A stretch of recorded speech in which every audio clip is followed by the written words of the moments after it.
Recovered from destruction in World War II and financial reversal in the 50s. By the early 70s, it was once again a major factor in the world high-performance and luxury market.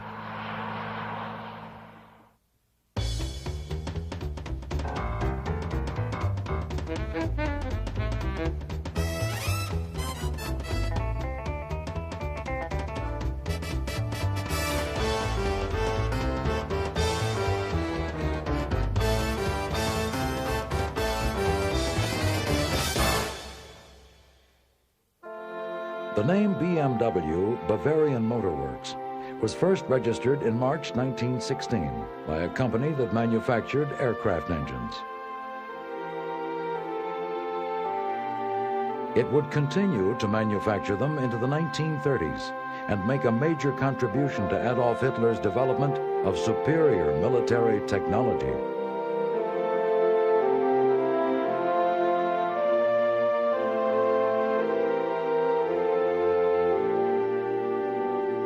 The company's first major success was a Max Fritz-designed six-cylinder N-line engine that powered German fighters in World War I.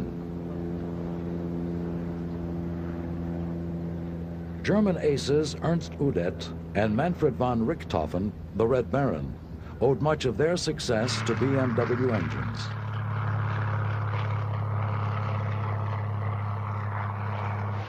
After the war, the Treaty of Versailles banned the production of aircraft engines in Germany. BMW turned to agricultural machinery. But the genius of Max Fritz continued to make its mark. His six-cylinder BMW aircraft engine was part of a winning tradition. It also designed the engine that won the 1914 French Grand Prix for Mercedes. In 1919, his six-cylinder BMW aircraft engine powered a DFW biplane on an amazing flight which reached an altitude of 32,000 feet. Meanwhile, the BMW name had been sold to another company which intended to produce brakes for railway carriages. It was bought back by one of BMW's original investors, and in 1923, the reconstituted BMW released the revolutionary R32 motorbike. The R32's twin-cylinder engine was designed by Max Fritz. Power was transferred at the rear wheel by a shaft rather than a chain. The R32 set the pattern for the classic BMW motorbike.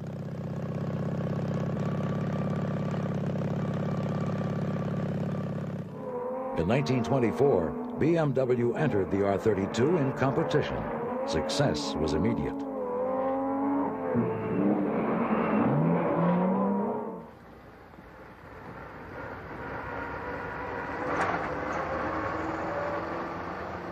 BMW wanted to produce its own cars, but it did not want to rival the large Daimler-Benzes of the time and decided on something small.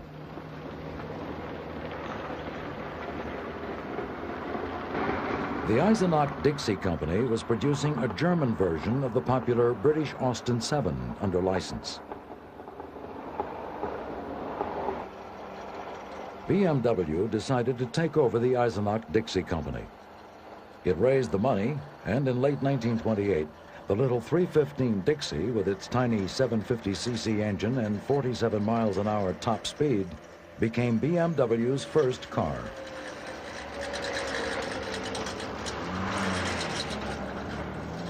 BMW had been in debt before raising money for the Dixie takeover. The Dixie Company itself had hidden debts.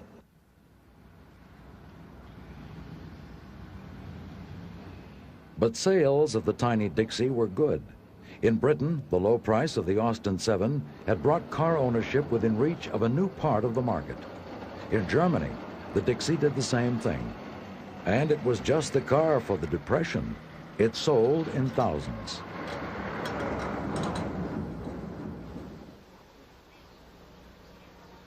The Dixie was very basic transportation, but it gave BMW a start in the world of four wheels. Many Dixie owners tuned their tiny cars for competition on the racetrack.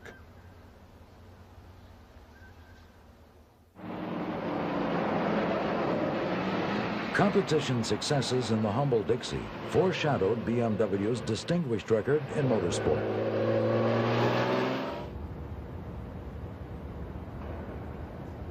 The Allies dropped the ban on German aircraft engines in 1922, and 10 years later, BMW engines powered a Dornier flying boat on a record-breaking round-the-world flight.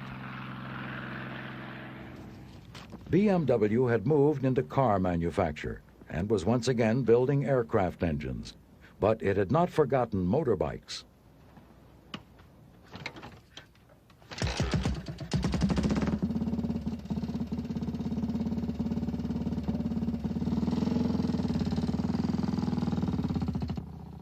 The R2 motorbike continued the BMW pattern of horizontally opposed twin engines and shaft drive. But a new factor was about to affect BMW's fortunes.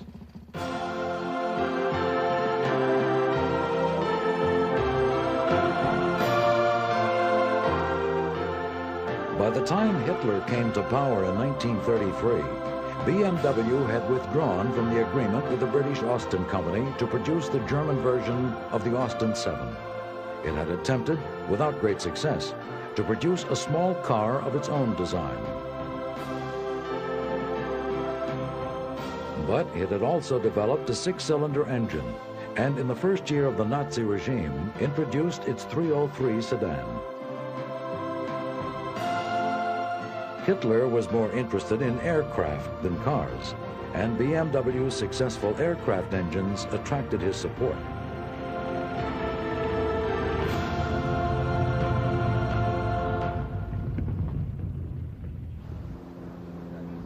BMW radial engines powered the successful Junkers Ju-52 transport aircraft.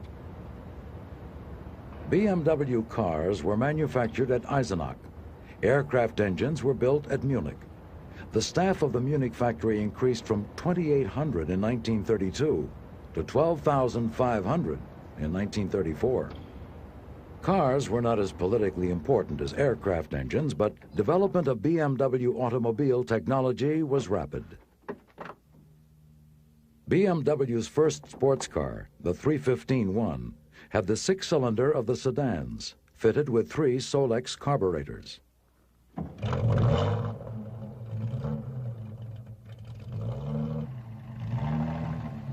Its elegant styling underlined BMW's seriousness about performance. BMW guaranteed that this car could exceed 75 miles an hour.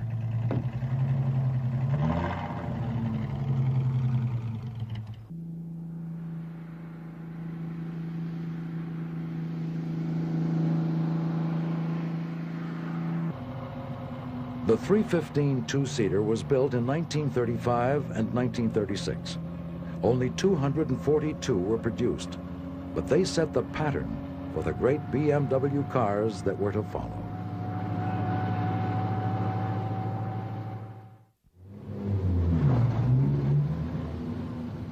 Not all BMWs were elegant sports machines. The 319 sedan, produced between 1935 and 1937, was a practical family car.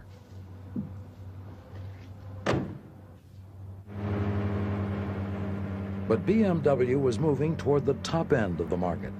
This is the handsome 326 Cabriolet of 1936.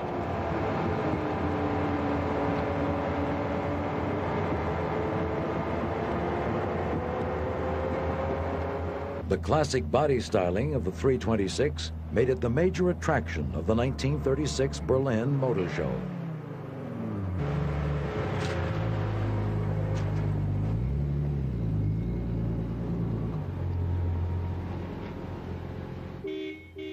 It was not intended to be a sports car. It was designed to appeal to Mercedes customers.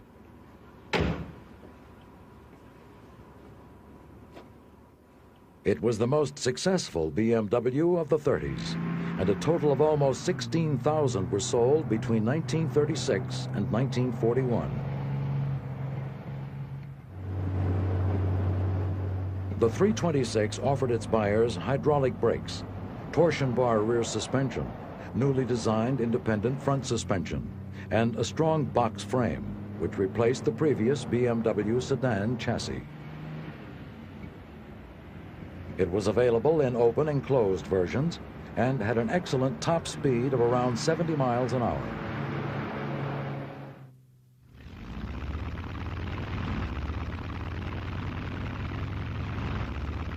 BMW was not slow to use the reputation of their successful aircraft engines to promote their cars. Von der unbedingten Zuverlässigkeit der Motoren hängt die Sicherheit des Fluges ab. Es sind BMW-Motoren. Die große Erfahrung der bayerischen Motorenwerke kommt auch den Motoren der BMW-Kraftwagen zugute. Hochwertig, sicher und zuverlässig. Das sind die Merkmale des BMW-Motors. So ist der BMW-Wagen zum klassischen Fahrzeug geworden. Auf endloser Straße. Im pfadlosen Gelände. Bei sportlichem Einsatz. Und im täglichen Gebrauch. Immer und überall versehen BMW-Wagen mit vorbildlicher Zuverlässigkeit. In the late 30s, a confusing variety of engine and body combinations was available to the market. The 320 and later 321 were both shorter and lighter two-door versions of the 326. But they were different from each other. All were beautifully finished, well-engineered cars. Im BMW fahren Sie bequem. But while BMW was achieving success with its family and luxury range, it had developed a new model that would become the greatest BMW classic of the 30s. BMW.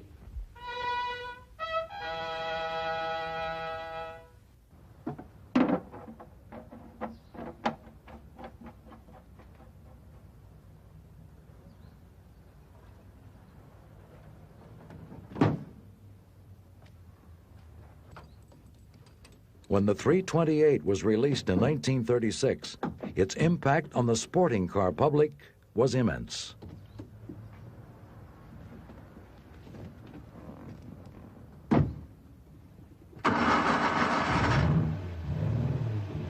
Its styling was a development of the 315-1 sports car. It was powered by the BMW 2-liter engine, fitted with a high-performance aluminum cylinder head.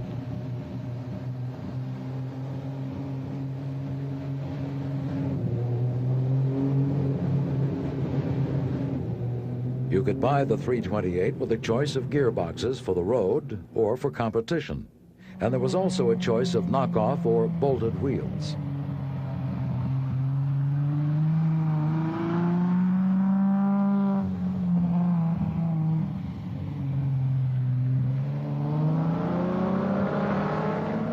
Top speed was close to 90 miles an hour.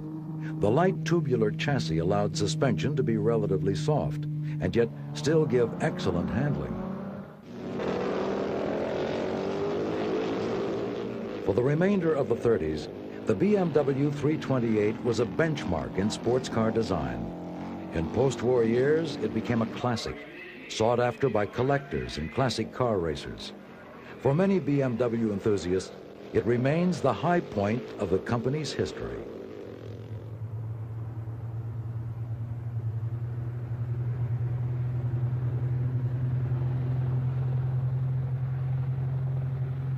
Elegant styling was a feature of the whole range of late 30s cars.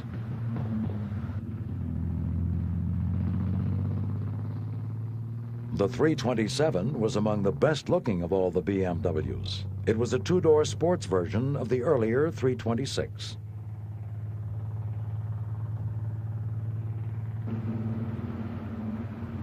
The 327 was released in 1937.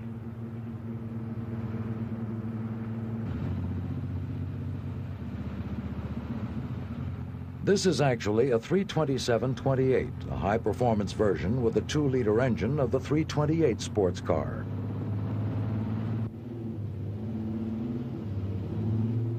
By the late 30s, BMWs were strongly identified with the affluent end of Nazi German lifestyle.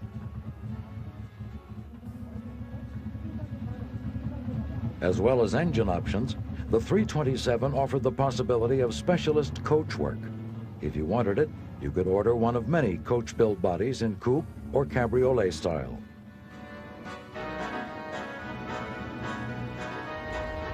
There were many detailed differences between models. The 321's doors were hinged at the back, like its larger cousin, the 326.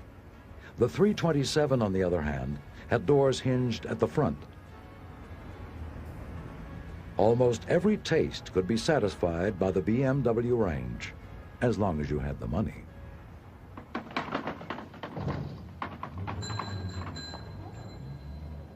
But while BMW continued to pour out its beautifully designed and engineered cars, the industrial might of Germany was being harnessed to build the instruments of war.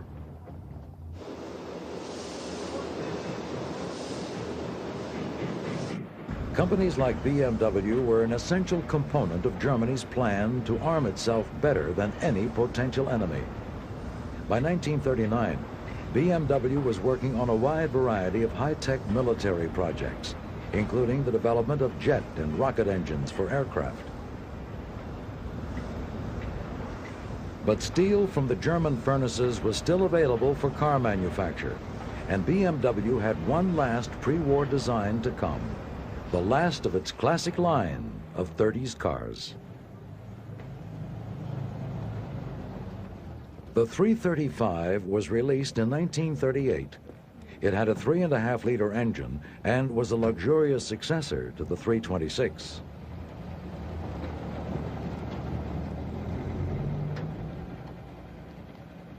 It remained in production until 1941 and became a great favorite of high-ranking military officers. It was not a car for the masses. Just over 400 were built.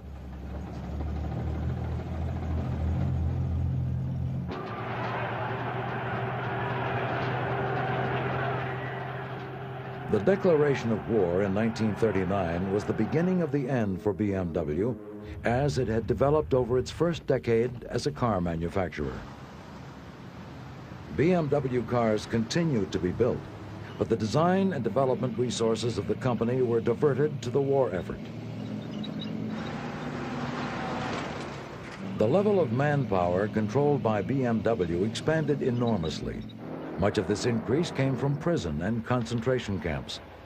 The company's expertise in aircraft engine production became a major factor in the Luftwaffe's technical superiority. The great Focke-Wulf 190 fighter was one of many German aircraft powered by BMW. Success attracted the attention of the Allies. BMW's Munich factory was bombed around the clock. In one day in July 1944, almost 12,000 bombs hit one BMW factory. When the war ended, the damaged Munich factory began again from scratch, producing pots and pans made from scrap aluminum. BMW went back to its origins, the motorbike, and by 1948 was ready to release its first post-war road machine, the R-24.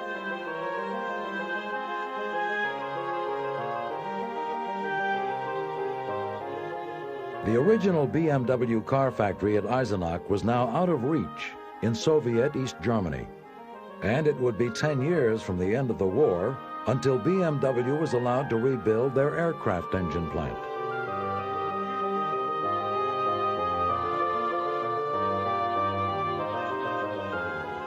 In the meantime, BMW motorbikes became the mainstay of the company's return. They were successful on the road and on the racetrack. The Deutsche Bank arranged the financing necessary to bring BMW back to life. There was no sign of a new car yet, but the R-24 motorbike proved to be a winner.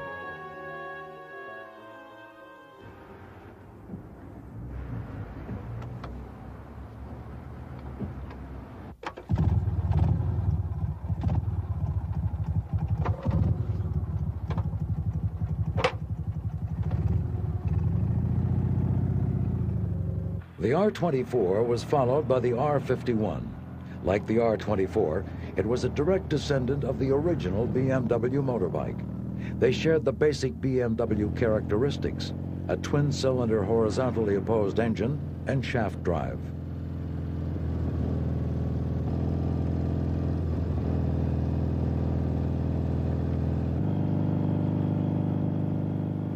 After the devastation of the war, resuming the production of BMW motorbikes had been difficult enough, but picking up the evolutionary threads of BMW cars would be much harder.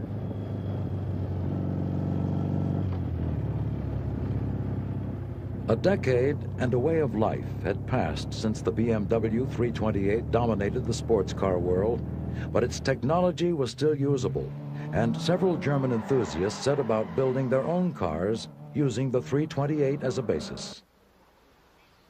Among them was Ernst Loof. In the late 40s, Loof developed a highly sophisticated series of sports cars around BMW 328 components. He called his range of cars BMW Veritas.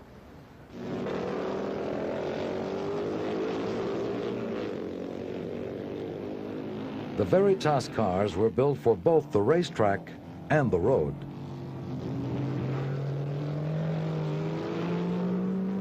They were extremely successful in German road racing in the late 40s and early 50s, and evoked strong memories of the great pre-war sporting tradition established by BMW.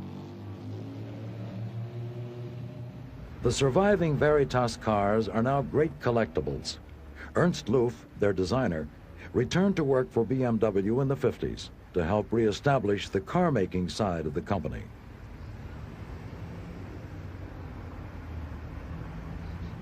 But by the beginning of the 50s, the first BMW post-war car was still 2 years away, and the main production output of the factory continued to be motorbikes. Initially, motorbikes and sidecars were just right for an economy in which few could afford cars, even if they were available. BMW motorbikes appeal strongly to young Germans trying to rebuild their lives after the war.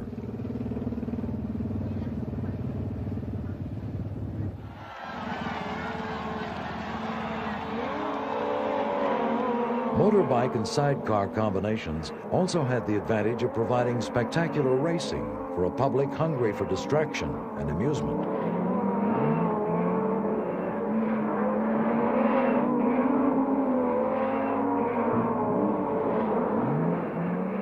While BMW continued to dominate post-war German motorbike racing, argument continued inside the company about what kind of car to produce. It did not seem logical simply to pick up the pieces that had been dropped in 1941. Conditions had changed too much. A small car prototype, a step up from the motorbike and sidecar idea, was built but rejected.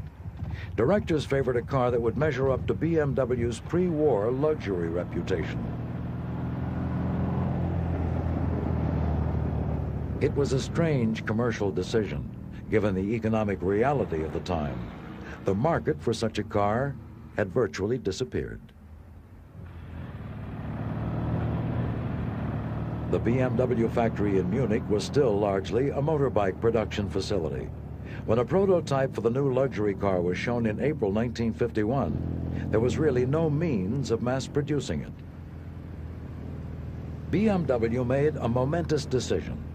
The company would invest all its available capital in building its own pressed steel stamping plant, which would take several years to complete.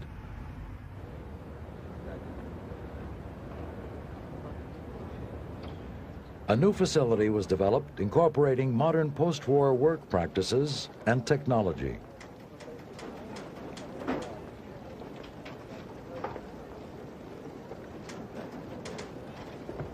While the plant and all its support systems were being built, bodies for the new car would be contracted out to the coachwork company Bauer in Stuttgart. It was a grand idea, even though the new car was in fact little more than a revision of the pre-war 326. Progress was slow. 18 months would pass between the showing of the prototype and the delivery of the first cars from the factory. There was no question of producing a new engine. Old technology would have to be adapted.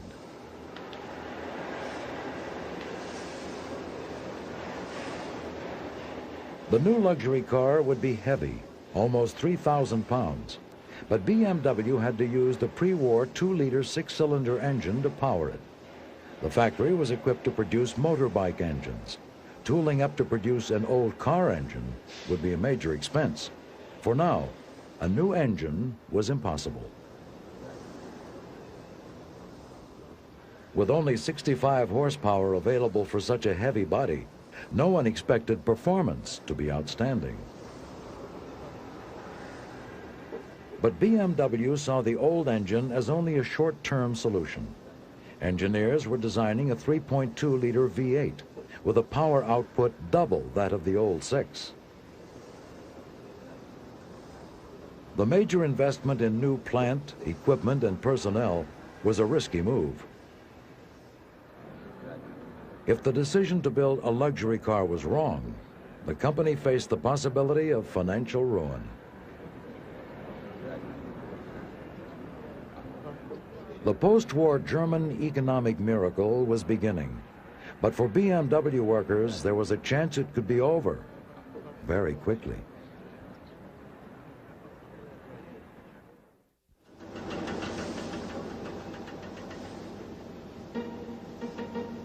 The new BMW luxury car was called the 501. It entered production in October 1952.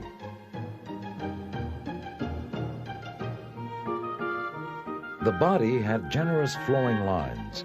Its many compound curves would eventually be pressed out of sheet steel in the BMW factory.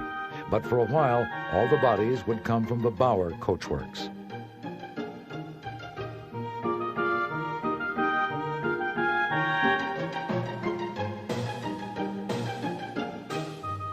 The price tag of the new car would be high. It was set at 15,000 Deutschmarks, 50 times the monthly wage of the workers building it. Many Germans didn't like the Baroque Angel, as it was nicknamed. They called it fat and said it looked too much like the contemporary British Austin designs.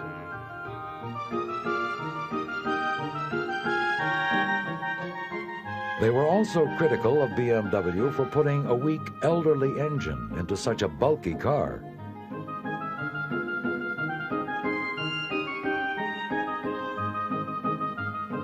In spite of all the early criticism, the BMW buying public liked the 501. Cars trickled out of the factory. In 1952, only 50 were delivered, but production gradually increased, and eventually the 501 sold well.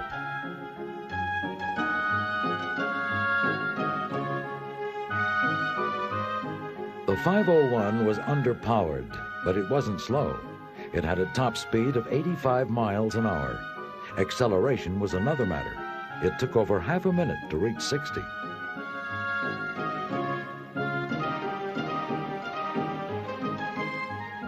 A series of engine improvements was made through the production life of the car. It was given a 12-volt electrical system, a dual downdraft Solex carburetor, and a new camshaft were added. A new ZF gearbox was installed.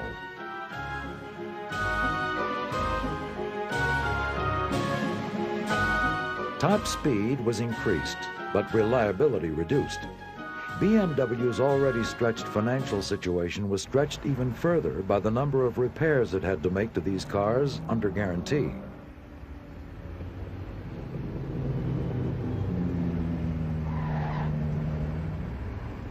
The real revolution occurred when the V8 engine at last became available, and the 501 model was replaced by the 502.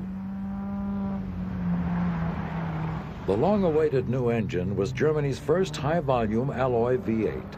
Initially, it produced 95 horsepower, but output was increased throughout its life.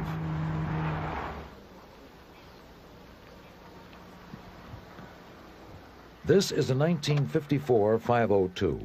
It was a beautifully made luxury car with top speed now approaching 100 miles an hour, and finally, acceleration to match.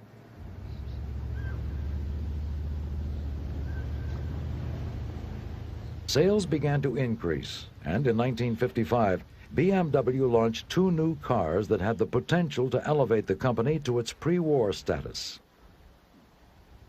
The sporty 503 signaled a return to high-performance cars in the tradition of the 315 and 328. It had a top speed of 118 miles an hour, but was not a big seller. Neither was the 507, but it was by far the most desirable car that BMW had produced since the 30s. BMW's gamble in producing low-volume luxury cars was not paying off, and motorbike sales, which had kept the company going, were dropping as the population became more affluent. People who owned neither motorbike nor car relied on public transport. As the German economic miracle developed and disposable incomes grew, buying a car became more than a dream for a larger and larger section of the population. But for most buyers, a small, cheap car was the only realistic, if uncomfortable, possibility. Klappt es, fährt los, doch fühlt schmerzhaft jeden Stoß. In 1955, BMW went right to the opposite extreme from its luxury V8s and offered the buying public just about the smallest car possible. No more problems finding parking spaces, and no more damage trying to fit into one that was too small for the car. Dreht und windet, sie nirgends Platz zum Parken findet. In the new BMW, parking was as simple as it can get. Mit diesem Fahrzeug ohne Tücke vertrauen Sie in der kleinsten Lücke. Ein schöner Traum, nicht wahr? The Isetta, as it was called, belonged to a class known in the 50s as the bubble car. It was designed by an Italian refrigerator manufacturer, Renzo Rivolta, and BMW was one of several companies that built it under license. It really could be driven straight into a tiny parking space, and many who could only afford to look at the luxury V8s could actually buy an Isetta.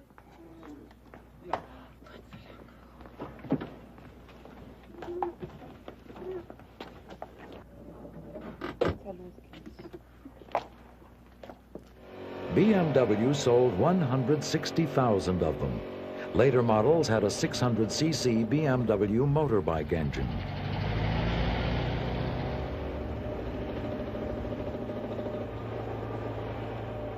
Ironically, this strange little car helped BMW survive. It provided the volume sales the company needed to build its new sporty 700 series. Der Wagen mit Profil, BMW LS Luxus. Groß, großartig zu fahren, größter Komfort. The 700 was released in 1959 and remained in production in several different versions until 1965. Luxus, der Wagen mit Profil. Its 700cc motorbike engine was only slightly larger than that of the 600 bubble car, but it looked like a real car and found a steady stream of buyers.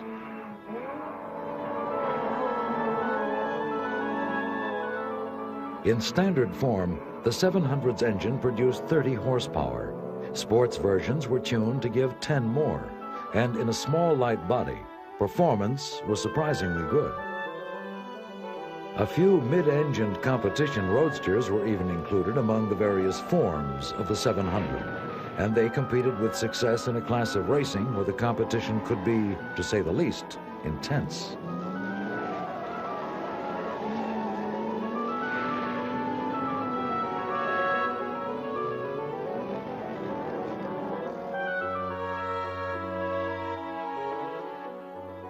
The 700 was a very important BMW.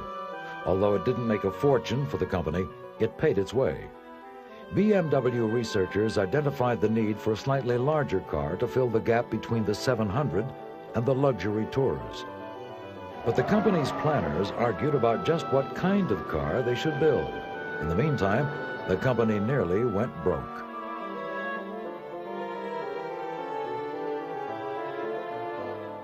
In 1959, large BMW stockholders pressed for the acceptance of a low-priced Daimler-Benz takeover bid. But BMW dealerships and the smaller shareholders resisted. Financiers Herbert and Harold Quandt acquired a large parcel of stock. Herbert Quandt pressed for the production of a car aimed at Germany's growing middle class. The success of the 700 bought time to allow the company to set up for the production of that new car. If it hadn't been for the cheeky little 700, there might well be no BMW today. The company could not have held out against the takeover threats, nor could it have afforded the tooling to develop the new mid-range car that would form the basis of BMW's next generation.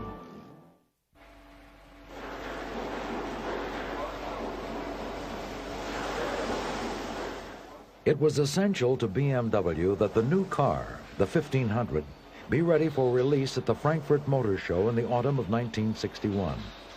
It was not yet ready for production, but BMW felt that it had to be shown to interest potential customers. The 1500cc four-cylinder engine was well developed, but there was conflict between the development engineers and the sales department about the look of the new car. The sales department prevailed. The Italian stylist Michelotti was asked to incorporate the traditional BMW kidney-shaped grille into the new front bodywork.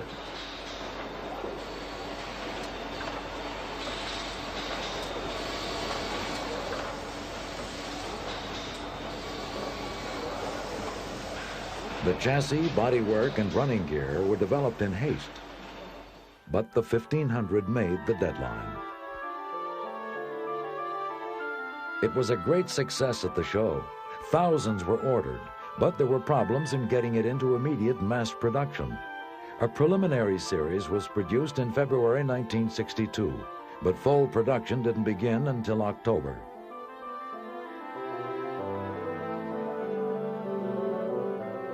Only 2,000 were built in the year, against 20,000 orders placed by the end of 1961.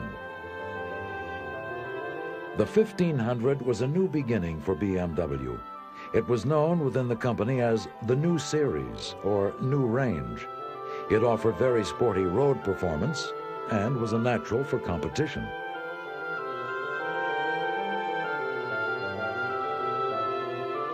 Another major feature of the 1500 was that it removed BMW, for the time being, from head-on competition with Mercedes. The 1500 engine set the pattern for the modern BMW. It was designed for high-speed cruising. It could run at speeds approaching 100 miles an hour on the autobahns and only cost half as much as the 502 V8s. Its clean styling and excellent road manners hit the middle-class market niche dead center. At last, 17 years after World War II, this was the car that would save the company. As the 1500 success continued, BMW began to drop its older and less profitable models. The little Isetta was dispensed with in 1962.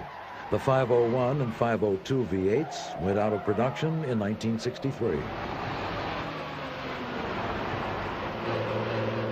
The four-cylinder 1500 engine was designed to accept high-performance tuning. It was also designed to be stretchable. It was planned that after the initial market period of the 1500, the engine would be enlarged to 1.8 and then 2 liters. The 1.8-liter version, called the 1800, was introduced in 1963. Externally, only a chrome strip and a badge gave away the difference. BMW's sports-minded engineers had more in store. At the same time, the high-performance TI for Touring International was introduced with high compression, an extra carburetor, and various other performance options. And there was much more to come. Over the next 10 years, until the early 1970s, many different versions of this basic line of cars would be offered to satisfy all tastes in BMW's new sector of the market. One of the most important variations from the basic model was the two-door line of cars. This is an 1802 from 1971. The two-door cars were substantially lighter than their four-door counterparts, and they made a great impact on buyers interested in high performance.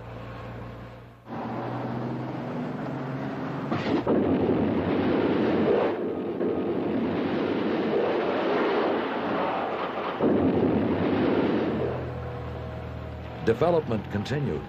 The 2000 range with a 2-liter version of the 4-cylinder engine came into the market in 1966.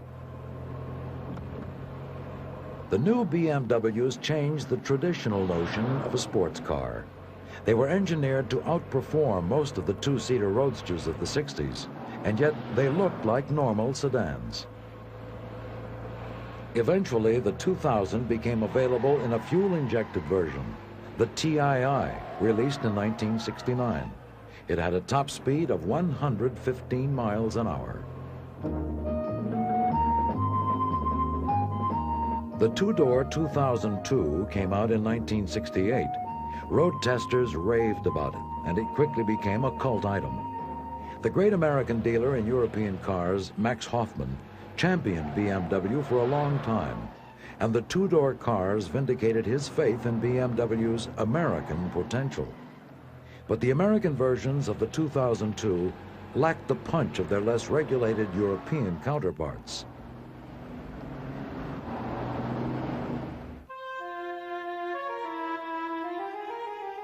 While the line of cars that saved BMW had 4-cylinder engines, the company's tradition of 6 cylinders, dating back to the 30s, was not forgotten.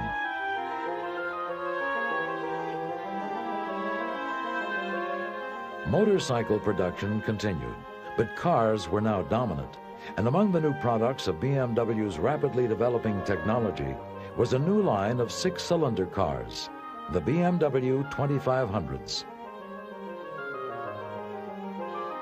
The 4-cylinder cars had started with the 1500 engine, which was designed to be easily expanded to larger capacities. The same principle was adopted for the 6-cylinder cars. Increasing demand led to a period of change and expansion. New factories were taken over and renovated. Motorcycle production was moved to Berlin. The company, almost bankrupt less than 10 years ago, was rapidly expanding.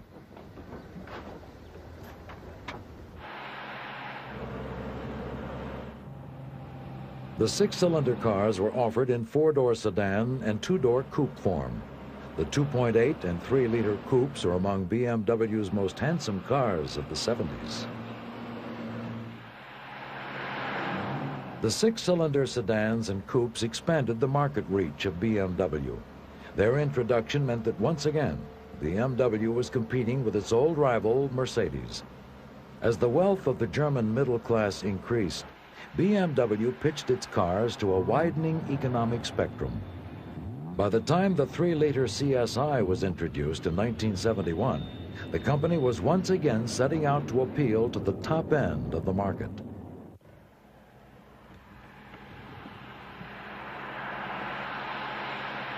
The elegant 3-liter CSI once again positioned BMW in the market sector they had occupied so successfully in the 30s, with cars like the 327.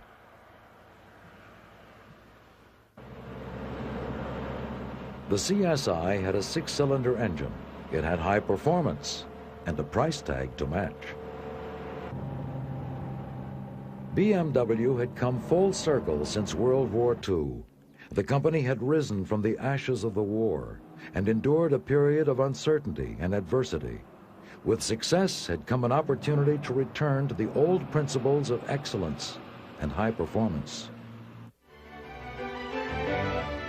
In the early 70s, BMW began to build a new office block in Munich, symbolizing its return to a dominant position in the German motor industry.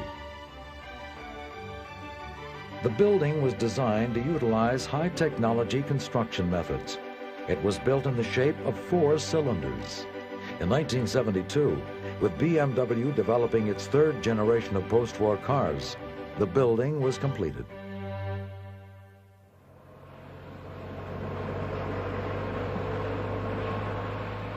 From its position of prosperity in the early 70s, BMW could look back over the brilliant cars that saved the company, the great misguided cars that nearly ruined it, and beyond the devastation of the war, to the elegant coupes and roadsters that had set a standard for excellence in the 30s.